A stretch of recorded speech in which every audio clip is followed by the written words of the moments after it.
Hello, this is Sheila Bender, and you're listening to In Conversation, discussions on writing and the writing life. Today we're talking with Elizabeth Austen, who is the Washington State Poet Laureate since 2014 until 2016. Her debut collection of poetry came out from Blue Begonia Press in 2011. It's called Every Dress a Decision. It was also a finalist for the Washington State Book Award. She's the author of two previous books, which were chapbooks, The Girl Who Goes Alone from Floating Bridge Press and Where Currents Meet from Todilly Press. She's made an audio CD of her poems called Skin Prayers. Her work has been featured on the Writer's Almanac and Verse Daily and appeared in the Los Angeles Review, Bellingham Review, and Willow Springs. She's noted for her engaging public performances of poetry and has been featured at Poets House in New York City, Minneapolis's The Loft, the Skagit River Poetry Festival, Spokane's Get Lit, Seattle's Cheap Wine and Poetry, and Bumbershoot, among other venues. Elizabeth produces poetry programs for NPR affiliate KUOW 94.9. Her MFA is from Antioch University in L.A. She teaches at Richard Hugo House in Seattle, and she makes her living at Seattle Children's Hospital, where she offers poetry and journaling workshops for the staff. Welcome, Elizabeth. It'll be really fun to catch up with you. Thanks, Sheila. I appreciate you inviting me to talk with you. Well, there's so much to talk about. Reading through your bio again, I realize how much work you've done that's probably prepared you very well for being our current Poet Laureate. And first question, did I get it right that your tenure ends in 2016, or does it go through 2016? It ends at the end of January 2016. So you've got a while to go yet, and you've been Poet Laureate for a little while now. So maybe we should start there. How's it going? It's an amazing adventure. One of the things I'm enjoying the most is discovering that in every corner of the state that I visited so far, I'm meeting people who are making it their business to make sure that there is a place for literature and a place for poetry in their community. And it's been really exciting to meet those people and find out what they're up to. That is a surprise, isn't it? Because it wasn't that many years ago when poetry was something people didn't understand what to do with, and they thought they hated it from the way they had learned about it in school. They thought they didn't understand it. So something's changed. Well, I think it's in the process of changing, and what I'm finding is that there are lots of people who, I think, like me, want other people to have access to what poetry gives them. So here's an example of what I mean about people making a place for literature in their towns. There's a little town called Toledo, which is way south on the I-5 corridor, south of Chehalis. It's a small town, and people in the town had applied to the library system to have a library in their town, and their application was denied, and they were told that they could have a book kiosk, which is, of course, not at all the same as having an actual library. And so the people of this town got together and fundraised and got an empty storefront, which had been a pharmacy, donated. They renovated the space. They got books donated.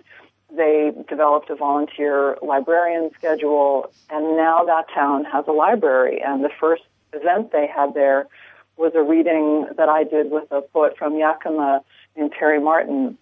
And I was so moved by the fact that these folks had decided that they wouldn't take no for an answer and that their town needed a library. They wanted a place for kids to come and be read to and check books out, and they wanted a place where they could invite writers to come and read. And so they made it happen.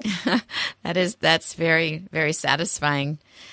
So what other kinds of projects have you encountered in your travels so far?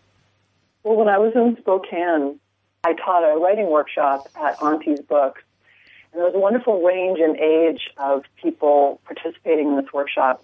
The youngest person was 9 years old, and the oldest people, I'm going to guess, were in their early 70s.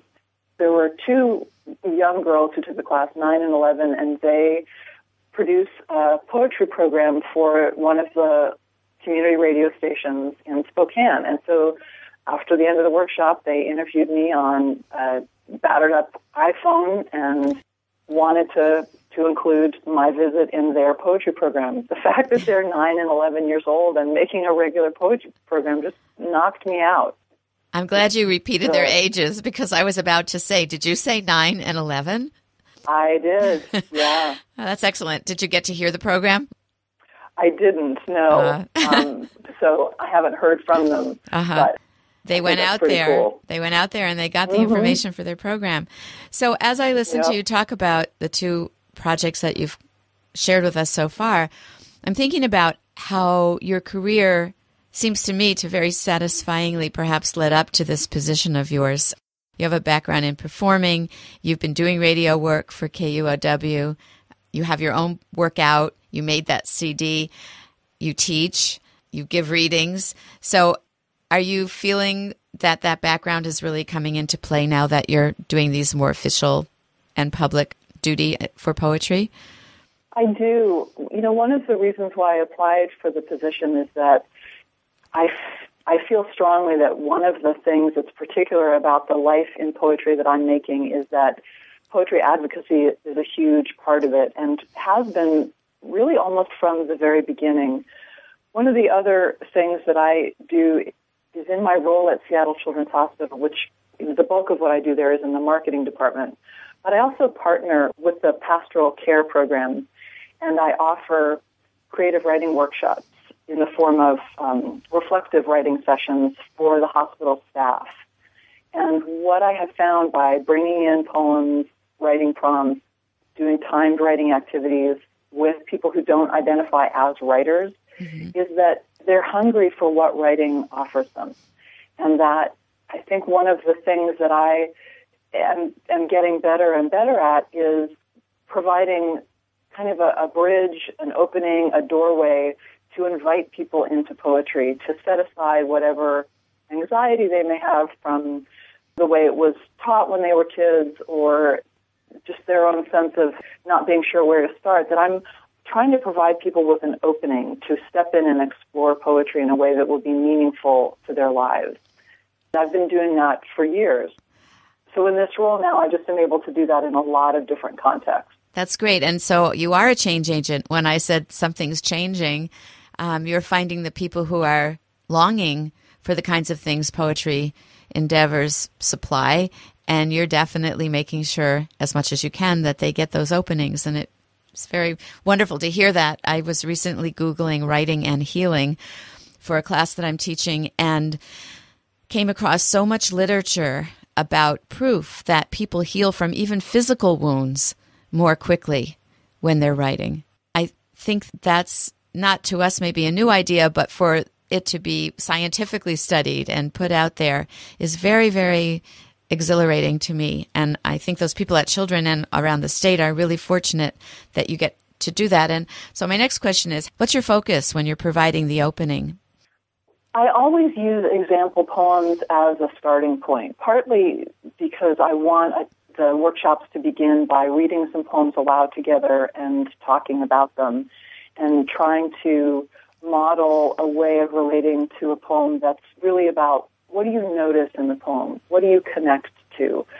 I'm not asking people, what's the theme of the poem? There's no quiz, there's no essay about the poem. I'm really trying to provide the experience of reading a poem and having an experience of it, connecting to it in a way that lets people speak from their own expertise in terms of what they're actually hearing in the poem. And then I'll try and offer some vocabulary to help people shape what they're seeing. But it's really about confirming that the most important thing a poem asks of us is our attention. Often one of the poems I'll use as a model poem is a poem called Eating Together by Lee Young Lee. And it works as a wonderful model poem for people who may be writing their first poem because it lets them start from a place of knowing. We end up writing poems about a memorable meal and it usually centers on some sort of family event. And even if you know nothing about poetry or writing poetry, you're an expert on your own family and the foods you associate with your family. And so we start from that place of mastery to move into perhaps something that feels new and challenging, which is the writing of a poem. And then we have the company of the model poem.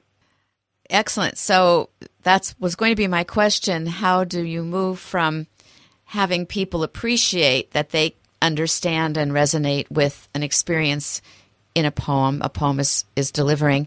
How do we move from acknowledging that and observing that to feeling courageous enough to attempt our own? And I think you've answered it by seeing that the subject matter of that poem is something that we also have some expertise in. We have our own experiences of eating meals with family. And do you ever find, though, that there are some people who stumble right at that point, who feel like nothing they would have to write about is poetic enough, or that they don't have the poetry skills, writing craft skills, to make it sound good on the page? Yes, what I often find is that many people still feel that it isn't a poem if it doesn't rhyme. And I'm finding that that's often true among young people, maybe who are coming to poetry through rap or through hip-hop, where end rhyme is a really significant part of those forms. And one of the things I try to encourage people to do, and we talk about more than one poem, so they're being exposed to poems that don't necessarily have end rhyme, that what makes a poem work isn't fancy language or anything highfalutin, and so we try and look at what's really moving in the poem. What are we connecting with? And I think often what happens is when people see the kind of ways that poems maybe are not what they expected, it creates an opening for them. The other reason why I often encourage people not to use rhyme, especially early in their writing life or early in coming back to writing, is that too much focus on end rhyme often closes down a poem. It often short-circuits a poem before it's begun and can lock people into a rhythm or a pattern that has nothing to do with the way they're actually connecting to the subject matter that we're writing about. And not that subject matter is everything in a poem, because poems by definition have multiple layers, but sometimes just giving people permission to use their everyday language makes writing a first draft of a poem feel possible.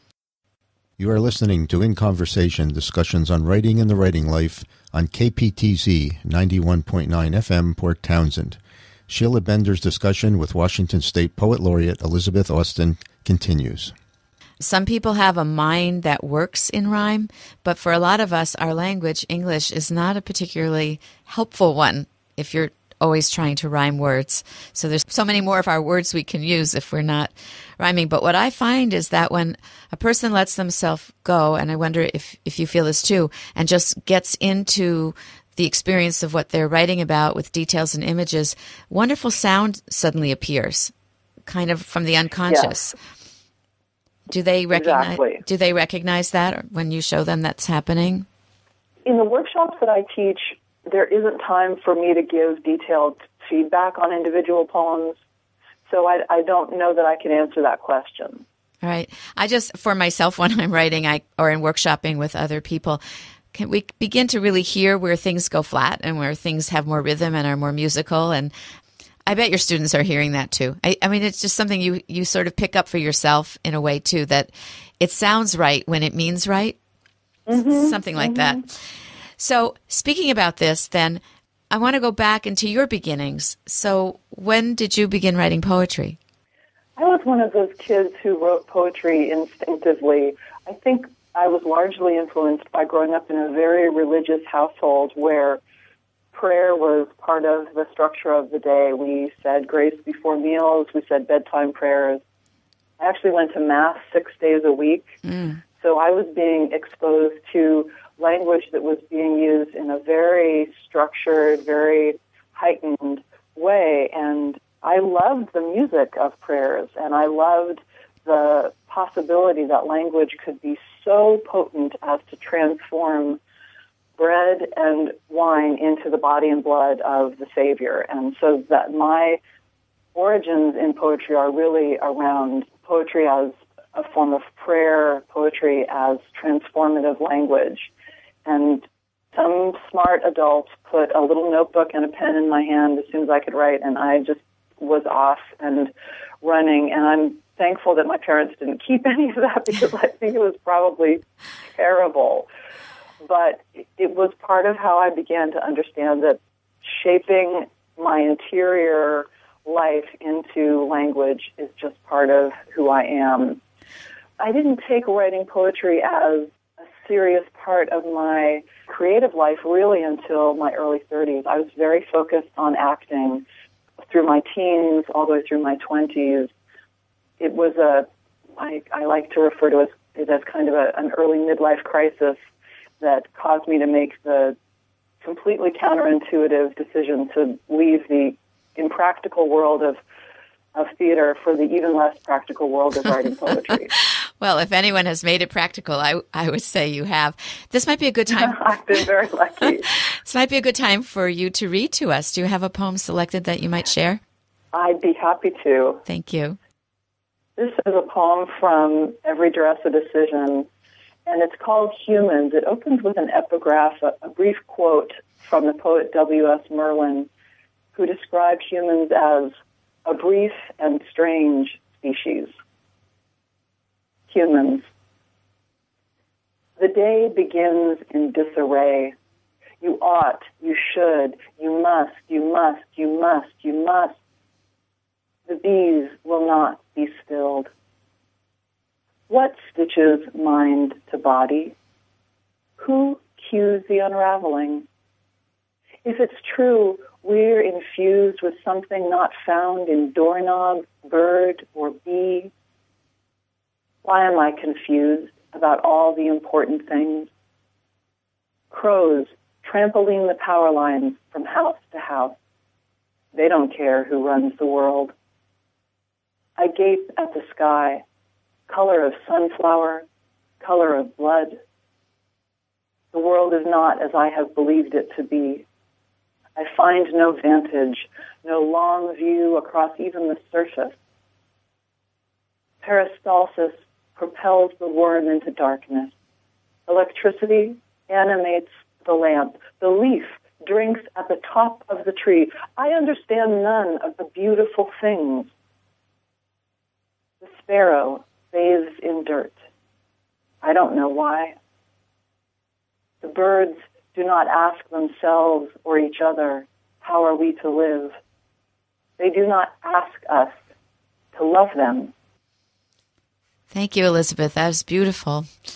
I hear so much of the body in there. I'm glad. I'll tell you, that was a big turning point for me in my life as a writer. My early poems did not include the body much at all. They tended to be very abstract. But once I began to study poetry seriously and to understand the way those sensory details invite the reader into the poem, and began to try to cultivate those sensory details in my first drafts and then certainly in my revisions, my writing, I think, not only deepened but became more expressive to a reader or a listener. Mm-hmm. So I was going to ask you how you think the potential career you turned your back on in acting may, in the end, have informed your poetry. It's a huge influence, partly because as an actor I was training to do Shakespeare, which is, of course, poetry aloud. So I had years of vocal training. I briefly taught voice. And so I'm alert to the way a poem in the air is a slightly different being than the poem on the page. And I revise out loud as many poets do, but I'm trying to also be aware and capitalize on the way language is physical, that words, sounds have intrinsic weight and pitch and duration, and that's part of how language becomes musical. That's part of how language has melody. Those natural inflections of pitch are part of what gives our speech that musical quality. So I know that some poets these days are trying to study voice and study with actors or directors so that they read differently than they might otherwise. And that brings me to my question about the CD you produced. It says in the bio that this was self-published, and I think it just speaks to your background and your interest in sharing poetry. So could you tell us a little bit about Skin Prayers and why you went about doing that. Sure. I produced it in 2006, and the timing of it came about because I had been invited again to participate as one of the regional poets in the Skagit River Poetry Festival. I've been very fortunate to be invited a number of times, and when I was invited for the 2006 festival, I was really sort of heartbroken that I didn't have a book yet and didn't want to self-publish my poems in a book. I still hoped to work with a publisher and an editor to get those out. So I decided that I would create an audio CD, partly because it does suit who I am as a poet. I think part of my identity is as someone who cares deeply about the poem out loud. It's something I teach often.